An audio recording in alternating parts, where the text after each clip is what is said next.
Welcome everyone to another episode of Every Week We Follow. Today we're going to be doing a post-match of Ipswich. We're actually going to be doing it a little bit differently, where I've tried to grab some like screenshots and stuff of key moments in the game. I'm going to analyze those a little bit, and then we'll go into our post-match thoughts. Gary, did you want to sing, or you're not? No, Not to. He's wearing grey mourning. I'm in mourning. I bought this thinking it was going to be, because it was basically cheap half price a couple of seasons ago, and now it's just turned out this is what I'm going to wear when I'm feeling a little bit sad and depressed about not being able to beat a 10-man Ipswich side. Yes. We'll go over that, but first, we just want to onto the analysis here. So, if I quickly bring this up here, I might sing at the end if this goes well, mate. Okay, well, we will see. We'll see. So obviously, the first talking point I want to go off is that Watkins miss. Great ball. I just want to say though, without Torres, we've kind of been missing this. So a great ball from Disasi, straight into there. Absolutely like pinpoint. Like, mate, he impressed me pretty much. That ball was brilliant. The movement from Watkins is great. Like, and this is the other frustrating thing about it is that I was going to say to you, I was like, no one else makes that move. Yeah, no one else makes that. Mate, this is my same argument. I've got no issue with the build up for this. It's a brilliant move. Once he's in front of the defender there, right, he has to score. He has to score. It's simple. Like I didn't get a screenshot of it, but basically what happens is he's tussling with the defender. He lets the ball run too far. Onto his left. I don't know if the bounce slightly goes away from him, but he lets it run too far, and so he's on the stretch. Whereas if he's not quite as challenged here, he probably hits this straight down there. That's where it should go anyway, mate. And this is my biggest argument. I'm look again. It feels like it's being hypercritical because being in that position is a skill in itself, right? But the next skill comes with finishing it, and that finish you just put that line in. That's exactly where the ball goes. Now I know he's got the hassle of a defender on him, right? But we're in the Premier League here. You're going to get that. You're not going to get free shots on goal. Defenders are going to throw themselves at you. They're going to put you under pressure. So you've got to finish under pressure at this crucial moment. If he scores here and plays that, like you say, with his left foot, right, the finish is all wrong. He tries to hit it into the ground and spurns it like wide. If he just composes himself, if he hits it early here, but like I said, it gets away from him and he's on the stretch. So he's tried to hit it back across goal. Which, to be fair, if you're here, usually it is hit across goal, and that's kind of where he ends up, is around here. So he's kind of tried to do that, but because unfortunately the ball skids away. I'm doing my podcast. Whereas unfortunately, if he was, if he would, the ball just didn't quite drop for him properly. So it is a bad miss. So I'm not going to say anything otherwise. Gary's gone, so I don't know where he's gone. He's chatted to someone, so we will give him a sec. I'm sorry, I'm back. Right, but yes, so big miss. I don't know what we do about Watkins missing chances. He's always missed chances. Players do miss chances, but but like you said, the problem is that it's really it affects the result rather than it being another goal. Look, mate, I've had chatting in lots of forums over the last couple of days, and people have been going at me, "Oh, you're so critical of Watkins. Like, what about the defenders and we're leaking goals?" And that is a problem. But at the end of the day, we'll touch on that. We'll touch on that in a bit. Actually, the aim of the game of football is to put the ball in the back of the net. Right, that's it. And we're trying to progress and become a decent side. Now, we did this, and this is the difference. We've talked about it before. The difference last year was Watkins probably scores there, and if he scores in that crucial moment, the whole game's different. He hits it now. He hits it early, and it bangs straight in that bottom corner. That is what he does. Whereas this season, it's like that one extra touch, that one extra touch, and it's just putting him off, and it's just putting him into the back foot. But mate, he's done that all season. 19 big chances missed. 19. If I know that you're up there, and Haaland's got 18, and that doesn't make it. And I'm not saying I've never said that Ollie's a crap player. Right, he's a great player, but in this season, it has cost us games and points. Like we would probably be sitting where Forest are now, third, if he'd have taken half the chances. We'll get onto that as part of this, though. But like, I think part of it is so much rests on him. Is like because other than maybe Rodgers, goals aren't coming from anywhere else. So it's all on him. So these chances are now like massive. He missed them He did miss chances last season. He did, but it wasn't as big a deal. To put into context, that's that 19 big missed chances compared to Haaland missed 18, right? Now, but in finish rate, Haaland is 53% and Watkins is 23%. And He's definitely out of form. He's definitely out of form. Like I'm not saying I'm not saying that the way he's playing or the form that he's got right now is good, because it's not. No. But it's just at the end of the day, I look at it and I go, strikers wise, who's Haaland, Isak, Salah's a wide player. Yeah. Delap, who's better than Watkins? Look, it's one of those where this is down to Ollie now to work on his art. This is about him practicing these finishing and make sure he gets it right. It's as simple as like to go to the next level. Like he's an England international now. If he wants to maintain that and he wants to play in the Champions League and he wants to be at the top of his game, these chances have to be converted into goals. I know that's harsh, right? But like it's frustrating in a game like Saturday with chances like that when you go, actually, in that moment, we end up probably going and win that game 3 or 4-0 comfortably.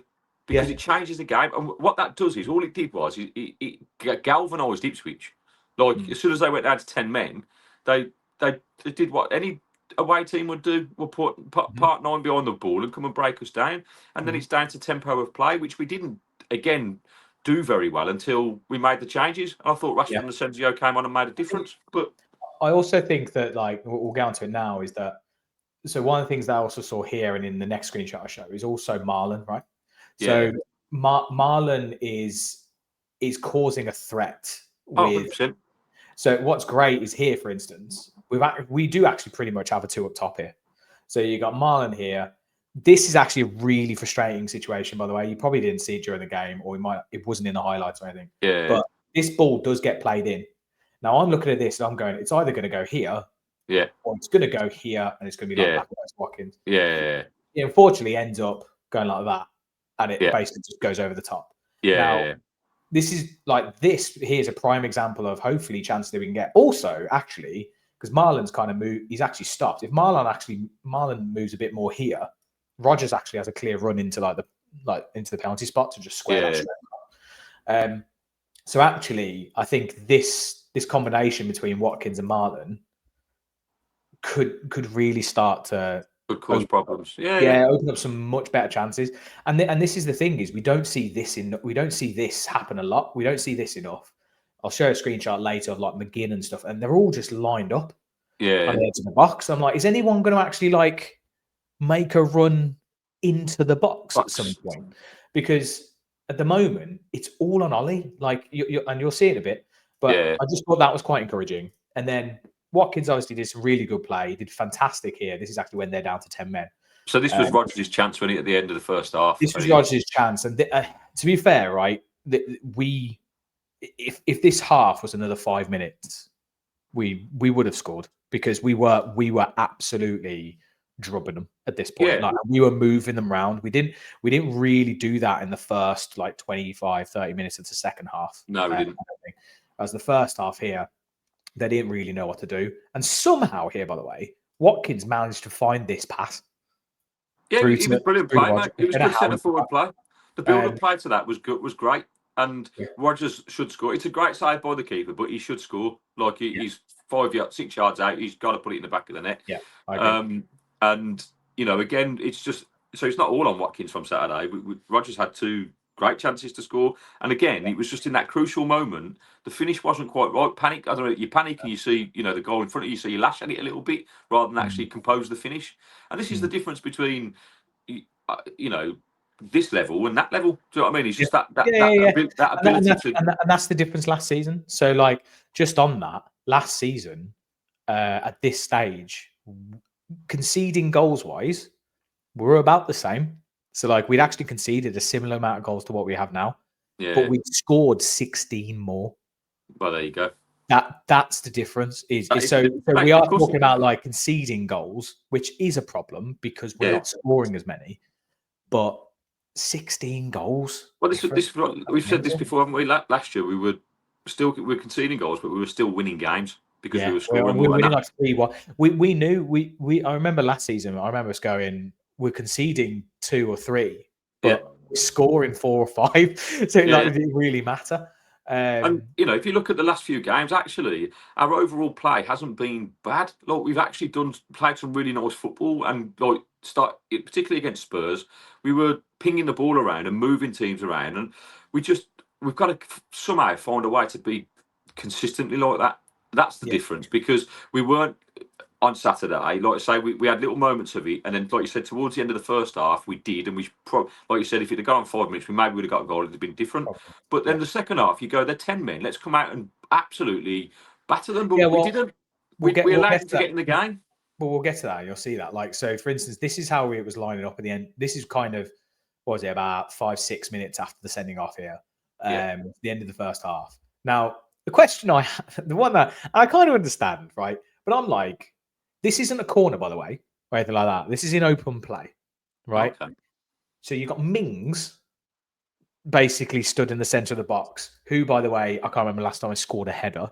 You got John McGinn, who is arguably probably way more important, kind of perhaps being around this area and Mings being back here. That would actually probably make a lot more sense.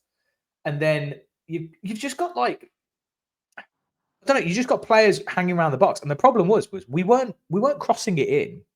No. So I'm just kind of like sitting there going, well, what are you all doing here? Like, what are you actually trying to do? Like, Rodgers maybe drop off. JJ's in a position where there's no pass on here at all. And it was just quite frustrating. And obviously Ipswich just planted 1, 2, 3, 4, 5, 6, 7, 8, 9, basically all their men behind the ball. Yeah. So we're never going to break that down. And then just onto set pieces. Jesus, like, I mean, it's your favorite thing, set pieces. But mate, we have a bit of banter going on with the guy that sits in front of us, right? And because we just get so excited when a set piece happens, you go, well, we're just going to give the ball away. I know the guy you mean. Is this the one where we basically, I don't know, there was one like this in the first half where we basically just ended up with a throw-in. We have a corner. Yes. And we right. So my question here, right, is look at this, right? This is literally just before the ball gets crossed. Like, Dina basically passes the ball in a sec. We are all at the back post here. Yeah. I don't know why.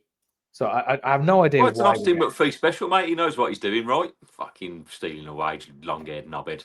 But it's like we're all at the back post, and I think what happens is if I remember rightly, we run to the near post, gets played here to John McGinn. Yeah, it's short. Yeah. No, it does. It gets played here to John McGinn, and then it ends up at Garcia here, and now we've loaded the box, but his cross gets blocked. Yeah, and we end up with a throw-in. Yeah, and it's crap.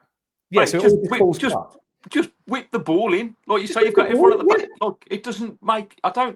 Again, I'm not a qualified set piece coach, mate, but I'm starting to think Austin McPhee's not one either. And like, I don't know. Well, I bet if you asked about, I don't know, however many people what happens next? If I ask you right now, what happens next? Okay, let me think this. Oh, we basically try and dink a ball to the far post. Yeah. Is that right? Yeah. Why? Yeah. Like literally, you've got. And also, by the way, Rashford standing there. At this point, defenders, by the way, are not small. So they're like big towering defenders. You've got Watkins on his own at the back, and you're sitting here. You've got these players. And you're like, fucking, like, have a go. You never know. 100%. I was screaming, "Let Rashford hit this!" And when that happened, he does. And the one where he does, we score. So for some reason, this gets dinked over to the back post, and basically nothing happens. Like, nothing happens. I think their player headers it out, and we get it was. And I can only. And what doesn't make sense with this is that make it make sense, James. Make it make sense. What doesn't make sense with this is we've decided to cross here. when it's pretty obvious, I think, until, like I said, the second half when Rashford comes on, which I'll get onto in a sec, that we obviously don't want to cross the ball. For whatever reason, maybe against Ipswich, we're like, they're too big. They're aerially going to dominate us. We can't beat them in the air. So we're going to keep it on the ground, or we're going to like play it out wide, and we're going to try and tic tac through into the middle and go narrow, whatever. So like here, for instance, I would actually go, this is a prime position to bang from John, to bang this straight in. Like, I mean, we've got Watkins, we've got Rodgers, we've got Rashford at the back post, we've got Marlon in here as well, which is a great little ball that could be played. Yeah. And we don't. So I'm well, but you decide to cross it here. Yeah, it's weird. Like you have to make. Is it just around set pieces? Is this Emery's coaching? Because a few of the things I've read in the last couple of days, he's questioning, like, are we allowed to question Emery's tactics? There was an interesting point where I think Garcia had a shot from the edge of the box. He was going crazy, wasn't he? Emery went bonkers, and I'm like, well, so we're not allowed to shoot, but like shooting from the edge, obviously try and get it on target, but like it can cause havoc, it can deflect, it can carry it. You can, like, Duran used to just do it and just goes, fuck it, I'm going to hit it anyway, and he scored goals from it. Which is why he's now playing in Saudi, mate. But so Rashford then comes on, and he can actually deliver. Now again, this is another thing where you've got to hope that with a bit of time, they start to form a bit of a relationship here, because Watkins makes this run into the middle. The ball goes right in here. It's it's actually a banging really cross. Ball. Like it literally goes straight in here. So if Watkins and him have that bit more relationship, he's perhaps making a bust in the gut to actually go near post and flick it. Like so again, maybe that's a little bit of understanding of playing together a little bit more frequently. Yeah, exactly. But then obviously everything gets completely kiboshed with this situation. Now, I'm not going to lie, right? Even looking at this screenshot, how has he scored? Like, I genuinely, as it happened live, right, I thought McGinn had sliced it into his own net. I genuinely thought it was no goal. I just don't understand. What I don't understand is what Mings is doing. Yeah. Where's he going there? He runs to here, you see. He runs here. Why does he run here? Yeah, there's no one I don't know, mate. He's But the big thing for me, and actually this is what Martin O'Neill used to always say, and I think Brian, it's because it was a Brian Clough thing, is stop the cross. If you stop the cross, nothing happens. Matsson's been done far too easily here, and we get done a lot on our wing backs, and we just stop the cross, do anything to stop that. If that ball doesn't get in the box, it can't harm you. Yeah. So he's been done here. And then, it just goes straight across here.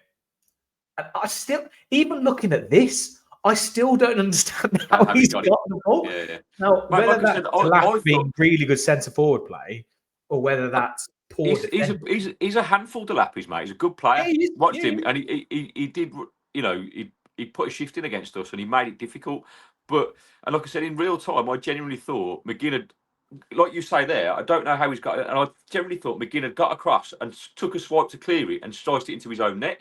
Yeah. And that's what I thought would happen. I couldn't believe when he ran off and celebrated. I thought, what was he celebrating for? And like they announced it was him. And I just still can't believe that in this situation here, we haven't got it results in a goal, mate. McGinn running back here, Mings closing this channel down here, Disassi then's running there. So it's just kind of like, but somehow we end up with this. Well, the thing you've got, for me, that is the difference. Again, a centre half pair that's not played together, communication is poor, because even if this, we've had 10 centre back pairings. And because you're right, Mings' movement is wrong. He should be coming towards the ball to fill that space, because you got to anticipate the ball coming in, right? And he's gone near post where Martinez should be telling him, no, drop. Just because if he drops 2 yards there, he cuts out the pass.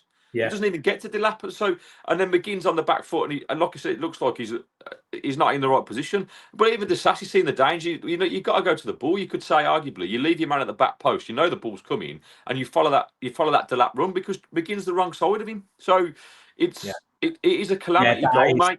That's actually quite bad there because I can't quite see, but it looks like Disasi's actually like glancing and looking, and you can see him. So I'm kind of like, and he's on his heels, like he's literally. This is my point. Disasi switched off there, maybe, and but between the four of them, between Emmy and as this ball is out here and he's being razzle dazzled, Emmy should be like Tyrone just cut in there, like he's anticipate that I've got this near post covered, right, and Disasi should come across, like, but it doesn't happen, and obviously it happens in a split second, but it was a terrible goal to concede, mate, and all it did was it made the game so difficult because it, like I say, galvanised Ipswich and made them bedding. Well, it meant that they could literally sit, and here's it from another angle. Again, you look at this, and no one should be scoring from this. No, you shouldn't, mate. I think you have to give credit to Delap, right? Because of course you have. It's a great run, right? But we have to defend that better. We do, and that is, and this is the common theme, isn't it? We're making those mistakes and not taking our chances, which means in a game that we probably should win comfortably, even on the balance of player chances we made, like we end up with a point, and it felt like a loss to me. What's bad is 2 games against Ipswich, 2 points. 2 points, mate. And actually, 3 you go West Ham, Wolves, and Ipswich, 2 points. 2 points. Yeah, it's not great, is it? No, it's just not great. And now we've got 2 massive games this week. But then, knowing the mighty Villa, we'll probably smash Liverpool 3-0 and beat Chelsea at the weekend. But then speaking about this guy, right? So, sorry, Asensio has to start. Oh, mate. Like, the guy, and I know it's like, okay, he didn't play at PSG, whatever, he's getting match sharp. It doesn't matter. A non-match sharp Asensio just looks completely different level. This is one of the first times in the game that I saw a player from here make a run in behind. And he literally makes that run. It's a decent little ball. It doesn't quite come off. But it's the first time I was like, oh my God, a midfielder's running forward. Well, mate, he's played 2 games. On both occasions when he's come on, he's lifted the tempo of the game. His movement off the ball, right, is incredible. Unbelievable. I was literally screaming at everyone, going, right, everyone needs to do that. Watch him and look at his movement, because if everyone did that kind of movement, mate, you destroy teams. Exactly. And the thing I noticed about him and Rashford, to be fair, is that every time they pass the ball or it's just clean. Yeah. And they're like Rashford, he will play a pass in, but at pace. Yeah. And he will play it straight in. And the only other player that I saw kind of like go okay with that was like Tielemans or Rodgers, and they seem to actually like kind of be able to ping it around very quickly. Whereas you give it to like maybe McGinn or Watkins or Matt or anyone like that, and it just doesn't quite click. They need to take a touch, or it feels like they need an extra touch. Yeah, I agree with that, mate. It's totally clear. I think I'm been really impressed with both Rashford and Asensio's appearances in both games they've played, and I think they've got to be pushing for a start maybe against Liverpool. I think Rashford has to. I think Rashford came on and really gave us a totally different dynamic. Yeah. Asensio, maybe it is the case that he is managing his minutes. He doesn't want him to get injured, that kind of thing. But maybe they do both start against Liverpool. But it'll be quite a physical midfield there, and you'd expect us to be on the back foot a bit more against Liverpool. So maybe you wouldn't look to play Asensio, but then just onto our goal. So finally, we decide to bloody shoot from a set piece. First one. What a hit, by the way. What a hit. Right. I think that was the first. We had 16 set pieces, I think, or 18 set pieces on Saturday. And that was the first one. And mate, what a hit it was. I heard something the other day, by the way. I need to find the stat. You'll rip any hair that you got left out. I don't know how this is classed, but we've scored the second most goals from set pieces this season, which I don't understand how. So I don't know how long that phase. I don't know how long that phase is. Arsenal are top, obviously, but we're second. I don't know how long that phase is after taking a set piece, whether it's basically the rest of the game. But I want to see these stats, mate. I want to see them in detail. I want to see that compared to how many set pieces we have, because you said it, that stat blows my mind. Because I just don't see it. I don't. Yeah. So where are they getting them from? I can't remember them. Yeah, I'm happy to be proven wrong, mate. Yeah, but fucking nonsense if you ask me. But no, I think we've got to heap praise on Watkins here, because I thought this was a brilliant finish. To say, he did really well following that in. Yeah, mate, he was brilliant. But again, this is where he probably comes to life a little bit when he doesn't think about it. He's like a better version of Gabby. Do you know what I mean? Where when he's got time and space on the ball, or he has to think about things, he gets it wrong so much. But when it's instinctive and he has to do it, like he does it well. And I mean, it comes at him so quickly off the bar, and it's a brilliant finish. He reacts first. So I didn't even. Great goal. When I was watching, because obviously I didn't go to the game, so I was watching it on TV, and I was literally like, "Oh, it's gone in! Oh, great! Yeah, great goal." It was fantastic from Rashford. Really unlucky actually not get his goal. Like, he hasn't got his goal yet, has he? Oh, mate, he was so close. He hits on the side of the bar and comes out like he 6 inches lower, and it's hitting the bar and going in. It was brilliant. Probably two, maybe. This one is an absolutely. So this is the one where Maatsen runs down the left hand side, plays it into Tielemans. Tielemans actually, I was like, shoot, and he didn't shoot. He just plays this lovely little ball. He's got to be doing better there, right? Like he's leaning back and he just ends up spying it straight over. Yeah. He's got to be hitting the target. He's a player of his quality. Like, he should be at least hitting the target there. And then obviously he has this one, which is actually from here, where he tries to place it. He tries to proper pass it into the corner. Yeah, it's a good save. It's a worldie of a save. That is a great save. So unfortunately, the keeper did have a fantastic his best game ever. Yeah. He did. It was his league debut.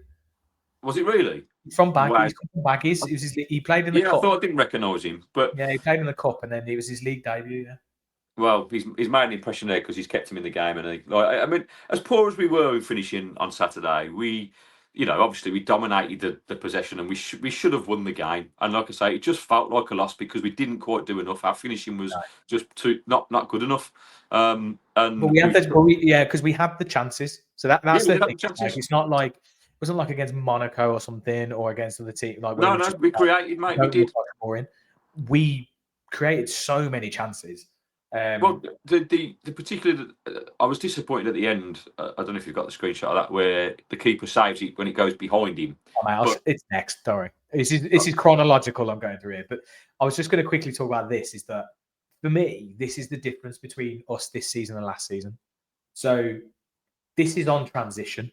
So this is actually, and I'm looking at this going, this is the 80th minute. It's 1-1. We're against 10 men.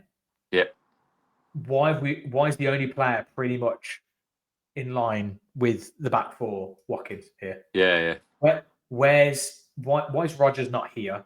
Yeah. Why is McGinn not getting or someone getting in kind of so you'd have 1, 2, 3. So it just looks, and this wasn't like we were caught that we caught them off guard and we were defending before this. This is just no pace. Yeah. In the transition. Whereas last season, fuck me, we had Bailey running down the right. You'd have Diaby probably running here. You'd have Watkins over here, and we'd just be charging really fast. And that's the difference for me. Is we're not getting the speed. I agree. I think there's a little bit of tiredness creeping in, mate, because I thought Rodgers looked tired in the second half. He did, yeah. And you're absolutely right. He should be 5 yards further forward there. You need to rest, but he's not going to rest him against Liverpool because he's going to be so important. He's going to be so important against Liverpool. It's like a kind of hard play situation with Rodgers because he could have rested him here. He could have rested him in this game and played and started Asensio. I don't understand why. I agree with that. I think he won't rest him now, but he's played every minute, and I think he has these moments in games like against Spurs. He got inspired when Rashford and Asensio came on, and his levels lifted. Didn't quite happen in the second half on Saturday. He had 2 very good chances and missed them both. Do you know what I mean? And he didn't quite get to I noticed, and I said this to your brother, that what Rodgers does really well and has done in the last few games is he has these little pockets of movement that gives him the space in the pocket where Tielemans will feed the ball and he'll turn and run. Yeah, he'll turn and run, and he just he didn't make the little movements. He was walking. Like usually he's it's only a little movement and he goes from left to right and it just gives him a little bit of space to receive the pass and he'll turn and run. And he didn't do that nowhere near like he did against Spurs. And he just wasn't making the runs. And I said to your brother, I said, look, he just looks tired. He doesn't look like he can make the run. Do you know what I mean? And that is a prime example. I know it's the 80th minute, but like you say, if he's 5 yards further forward, he's got to run on he's got one on. If Ollie then makes a run, he's basically one-on-one with the defender. Well, do you know what I mean? this for me, this here kind of shows me actually what we miss when Marlon goes off. Yeah. So when Marlon goes off, Watkins would have been here, Marlon would have been here, making a run out here, stretching this defender, making a space for Watkins and possibly for Rodgers to run in here. Whereas without that, on the transition, we look a bit one-dimensional. And what happens is we end up going down here. By the way, people are saying Garcia had a good game. I thought he was all right, but I think that's just where the space was our right-hand side with that man. Yeah, I think Garcia did do all right, mate. I think he did enough for me to kind of... I think he should... Yeah, I'm not saying he was bad. I'm just saying I think he had a lot of... I think he just had a lot of space, and I don't know whether he doesn't cross or they know he doesn't cross, so it wasn't like huge problems. The only time his balls came in from the right hand side was when Rashford was out there or Asensio was out there. And then just quickly onto this, which is literally it's got to be like the save of the season. Like, by the way, Rashford does unbelievable. Yeah, mate, two players, drops his shoulder. And the fact when he cut inside here, I never saw that coming. I was like, oh yeah, he's just going to cut in and try and bang it into the corner. He's literally just gone, see you in a bit. He's lost them. Here, I'm literally looking at this and I am going, I think, to be fair, if he squares it to Ollie, I don't know if he knew this, by the way. If he squares it to Ollie, Ollie's offside. Yeah. So he picks the right pass out in Rodgers, mate. But he does. But Rodgers, what a save! But it's not a shot from Rodgers. He swings, it hits him, hits the defender, and then goes towards goal, and he makes a magnificent save. If Rodgers connects with that and smashes it in the net, like we win the game and there's euphoria. But again, tired legs, mate, just not able to execute the finish. And it's a brilliant save because it's an instinctive one, but it's not a direct shot on goal. If that played out, I literally think it hits Rodgers on the. He swings, misses, it hits him on the thigh, hits the defender, and then goes towards the goal. Yeah, hits the defender here and deflects off. And I honestly, whenever I watch it in real time, I don't know how that keeper saved that. It's just one of those where you see that and you go, you know what, we didn't deserve to win that game because that's mate. I think we have to give a big plaudit to Ipswich because as much as we dominated, they did defend really well, mate. They put themselves they did behind the ball. Yeah. Once they got the goal, they had something to defend. That's a massive point for them. And they were celebrating like it was a cup final at the end. And fair play to them because with the owners, a little bit that's where our downfall is this season. That the owners, teams that are in the just before you go on to it, post-match thoughts. Post-match thoughts. Oh, I like that. There you go. Right. Yeah. So, and just on that, if anyone has managed to get to half an hour, let us know what you thought of that like kind of analysis format. Do you want us to keep doing that? Was that good? Let us know what you thought if you disagree with any stuff that we were just saying. But yes, guys, go on. It's please like and comment. People have started to do that a little bit more. We have to sift through the crazy people because it's the internet, and you do get some wonderful responses, don't you? I'm not quite sure what people see, but I think overall, for me, we're sitting in a limbo place. I feel like we're about to turn a corner, and we're only a performance away from something magical happening. This keeps happening. Like we've had this little bit of a run. Like we had the Arsenal away, we had the Everton win. But then we go Wolves, and then come on! Like this was the game to get it going. After the Spurs game, mate, I was buzzing. I just thought, yes, that's how we're going to play. We're going to. We've made the signings, and they look like they're going to work. Yeah. But something just doesn't quite happen. And I thought, as I was saying, I think Ipswich thoroughly deserved the point. We were simply not good enough to break. I mean, the crux of it we were simply not good enough to break down a team that are in the bottom three, right, struggling for points. And that ultimately could be a result that cost us because there's no guarantee in the next two games. I wanted us to win on Saturday purely because Wednesday could almost be a free hit and we can play without any pressure. Now we really have to try and get something from the game, and we have to beat Chelsea because realistically we've got to try and get into those European places. That's what the aim is, right? And if we were to lose both games this week, then it's a mountain, mate. Because the teams around us are all flying. Bournemouth are still playing well. Forest are still playing well. Like it's not dropping off, and so that top 5 finish now. I think if we come out with 0 points this week, then I think that's it for us. This is where so like it's more frustrating because Forest drop points, Chelsea drop points, Newcastle drop points. Fulham have now gone above us with their win against Forest as well. Yeah. And it's just like Liverpool and Chelsea. Like you don't want to say they're like must win, but I think it's must one win.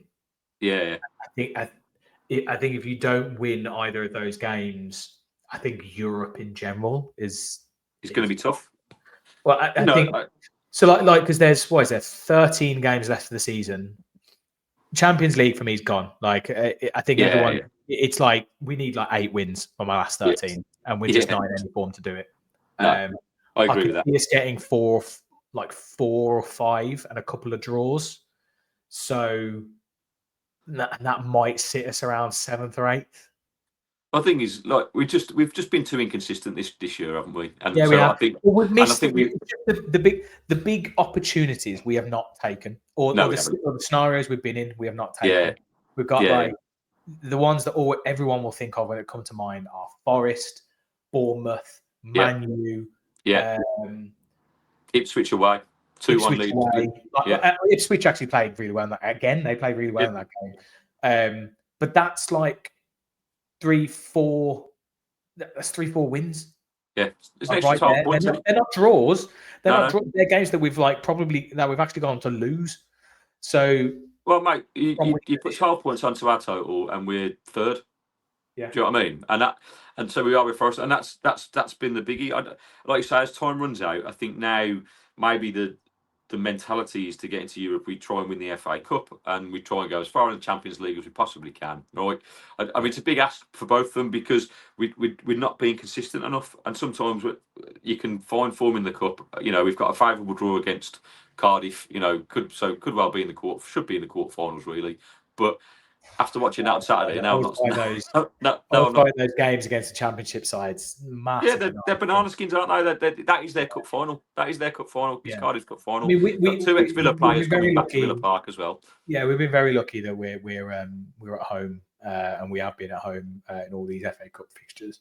Yeah, but because our home form is still good, mate. We're still undefeated in 12 games. Like there's not enough wins. No, I know. And this is I think this is the different. This is the big difference between last season. I'm trying to take positives here, mate. I'm trying to be positive. But last season, it's the wins. It's the again. Let me just get that back up. What are we on? We've had. Sorry, let me just get that. So it's 10 wins, 8 draws, and 7 losses. Like it's a lot. Yeah. Yeah, like the teams who are there, they got it's like 12 wins and above. So it's that like extra couple which we should have really had.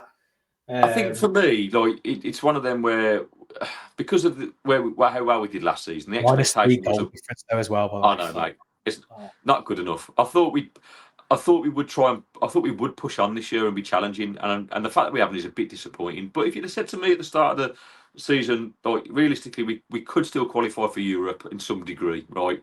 Maybe the Europa League, Conference League, good run in the FA Cup, and the last 16 of the Champions League.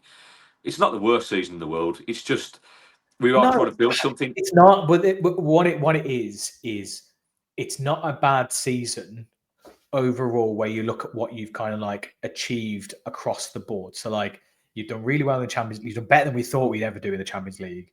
Yeah. You possibly, fingers crossed, made it, to the last 8 of the FA Cup. We haven't been at this stage for like 10 years or something.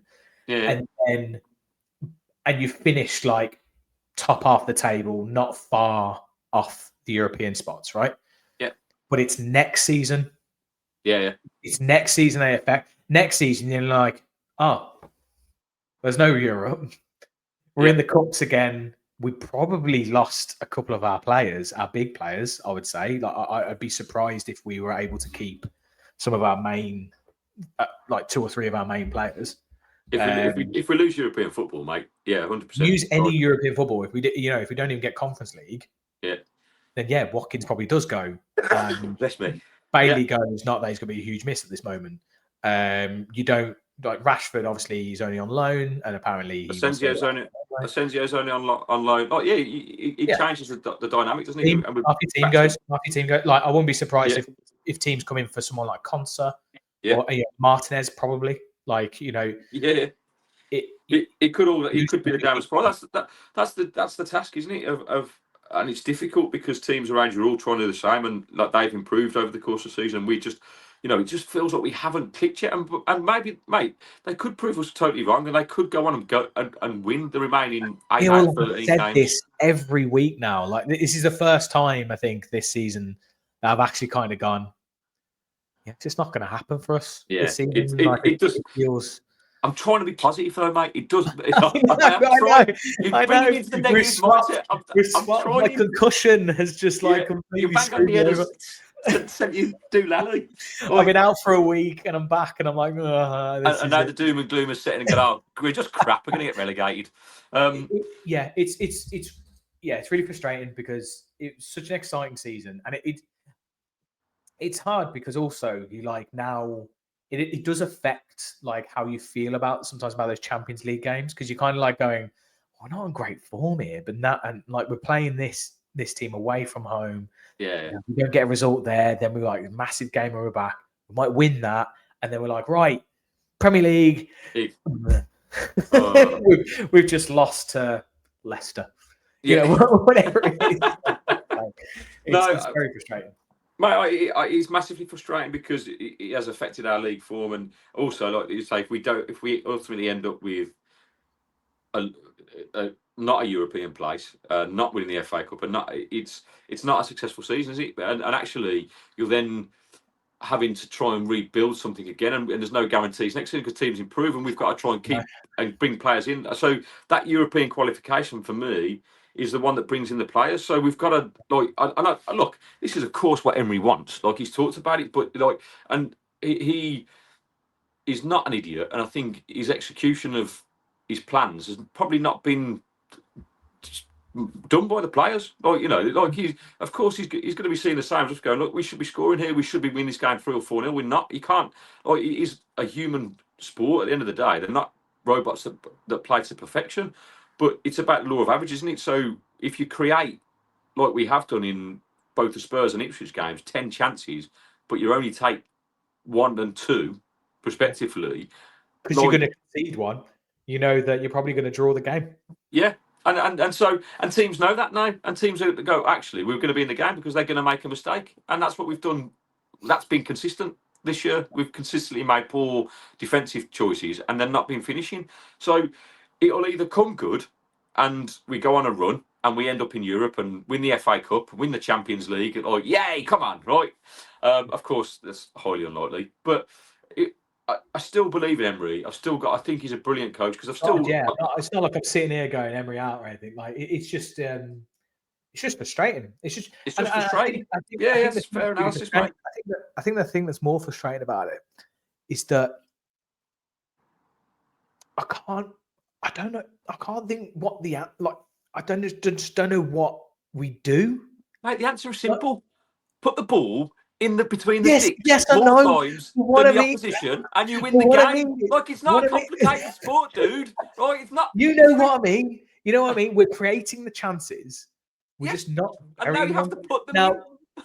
So what? So okay. So say for instance, Watkins keeps playing like he is, right? Yeah. He's getting his chances, but he's not burying them, right?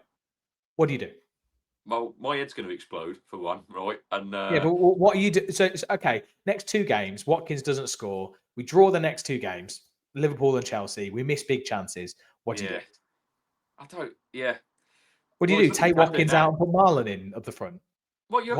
I don't know. Maybe you do. You've got to try something different. Mate, you play Rashford up top. I don't know. You've got options there. It's not as if we haven't got attacking options. Like, No, it's not. But it's just like I feel like we've actually tried quite a lot this season. We've consistently gone. We need to try this. We need to try X. We need to, Bailey, get him out. Right, he's not playing. We've got him. We've now got 2 new players in who are kind of playing games and they're creating chances, which still just not quite doing it. Duran's gone, and it's just kind of like in this situation where I'm like, something just has to change within a player. Like, as in, I don't think Emery can do anything about it. No, I think it's literally just the players on the players on the pitch just need to be better. Yeah, like I don't know what else. But mate, that is in its simplest form what they need to do. They need to be better. They need to do it better. That's the only way it changes. Like, it's fair to say that Watkins has been our main man, even with Duran, and the faith has been kept in him. But he's got to return that now by putting the ball in the back of the net. Like we all thought, or at least we did, when Duran had gone, Watkins main man again. Hopefully, we'll see him come good. That hasn't happened yet. Like, it just hasn't. He's still gone down the route of missing key chances. And ultimately, if things don't change, then we're going to have a mediocre season. And that's going to be frustrating because I think we all sitting here wanting us to do better. And we seem like we're so close to pushing into that top 4. We are. We're just not doing it. Annoying. It's so annoying because everything's there. Just that, like, it's either like, oh, the keeper's had a worldie.